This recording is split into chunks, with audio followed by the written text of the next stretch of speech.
গরম, হাত তো লাগানো যাচ্ছে। এই সাইডটাও এখন হয়ে গেছে দেখা যাচ্ছে।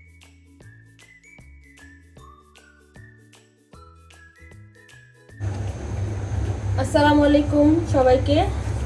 আজকে তো কোনো ভিডিও করা হয় নাই। সেই সময় আমরা এত তাড়াহুড়া করে উঠেছি, সময় পাইনি খেতে।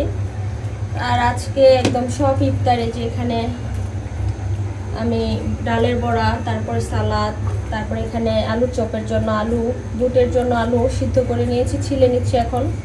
এখন ঝটপট করে একে একে সব ইফতারগুলো বানিয়ে নিব। সবার আগে বুটটা বাগার দিব, তারপরে সব ইফতার বানাবো। ফ্রোজেন চিকেন আমি যেগুলো মাখিয়ে রেখেছিলাম গ্রিলের জন্য, সেগুলো বের করে নিয়েছি, গ্রিল বানাবো মুড়ি দিয়ে খাওয়ার জন্য। আসলে এগুলো পরোটা দিয়ে খাবো না। বেসন গুলিয়ে নিয়েছি, আলুর চপ আর বেগুনি বানাবো। তারপরে এখানে পেঁয়াজু বানানোর জন্য ডাল রেডি করেছি। সব কিছু রেডি, এখন শুধু ভাজাভাজি করব। আর দেখুন বাইরে কি সুন্দর লাগছে ওই বাসাটা, একটু পরিমাণ ফুল হয়ে আছে, অসাধারণ সুন্দর লাগতেছে আমার। মানে এদিকে তাকায় থাকতে ভালো লাগে। মাঝে মধ্যে এখানকার জানালা খুলে তারপরে রান্না করি। কি সুন্দর লাগছে দেখেন, খুব ভালো লাগছে। এদিক থেকে তেলটা গরম হয়ে গেছে, এখন দিয়ে দিব একে একে আলুর চপ সবার আগে।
এখন এয়ার ফ্রায়ারের মধ্যে আমি চিকেনগুলো দিয়ে দিব, আস্তে আস্তে হতে থাকবে।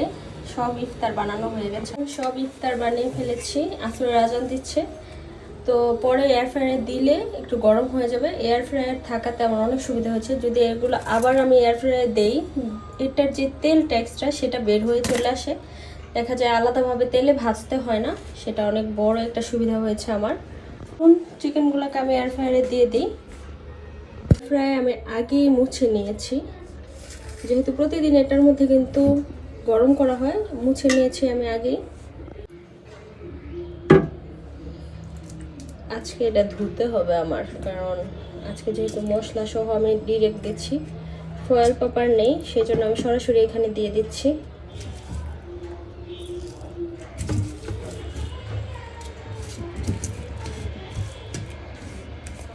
মশলাগুলো ভালোভাবে মাখিয়ে দিচ্ছি, যাতে কোনো দিকে মশলার কমতি না থাকে।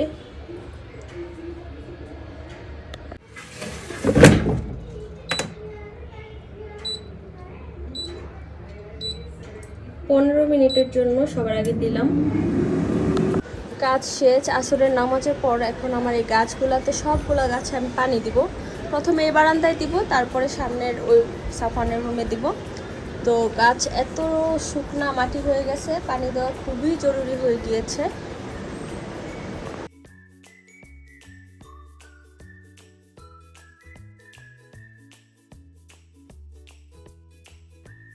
এ বারান্দায় চলে আসলাম সব গাছে পানি দেওয়ার জন্য।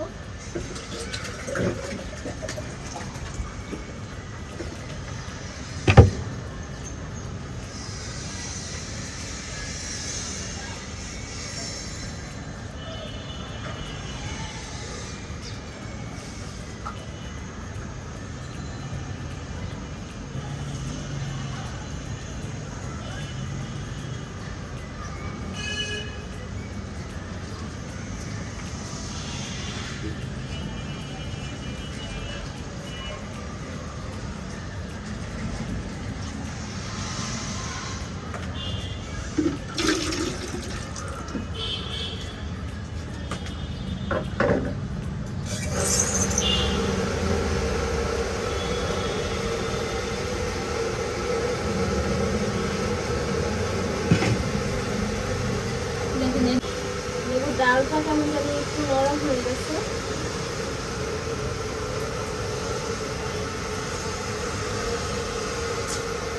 এটা ছিঁড়ে নিলাম, একদম দেখে গেছে।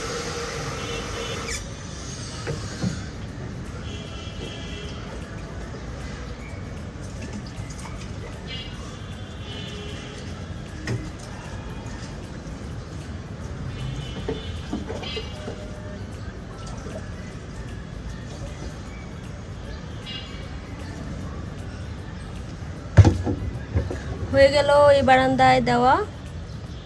এখন চিকেনগুলো দেখি গিয়ে অফ হয়ে আছে, এক পাশ হয়ে গেছে দেখেন। এখন এটাকে উল্টে দিব, হাত দিয়ে দিচ্ছি উল্টে, আর চামচ লাগাচ্ছি না, হাত দিয়ে উল্টে দিব। তারপরে আবার অন করে দিব এয়ার ফ্রায়ার।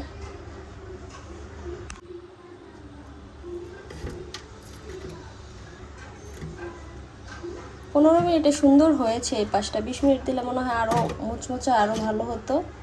তো এখন আমি দিব 20 মিনিটের জন্য।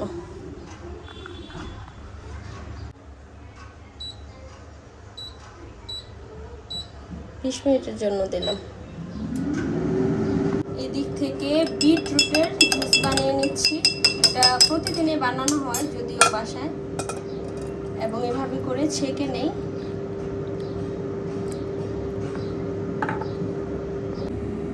মিনিট দিয়েছিলাম, 11 মিনিট আছে বাকি।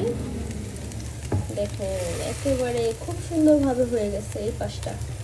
এখন আমি ভাবতেছি আরও একবার উল্টে দিই, ওই সাইডটা যেহেতু এমন করাভাবে হয়নি, তো আরও একবার উল্টে দিব।